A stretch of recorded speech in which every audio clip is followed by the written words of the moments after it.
Hey guys, it's Alicia with WTI. If you're looking to refresh the trim in a vehicle, I want to show you this product from SEM that really helps. This is the Plastic Adhesion Promoter. So if you are going to refinish the surface of any of these trim pieces, this product is awesome.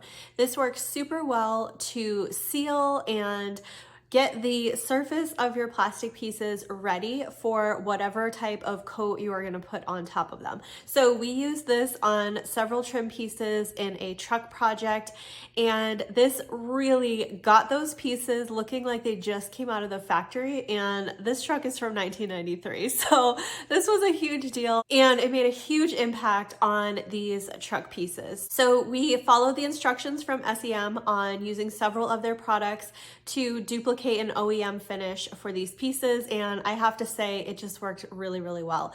Easy to follow instructions, very clear, the product works awesome, and you really cannot argue with the results. So we're super happy with this product, and that's my point of view.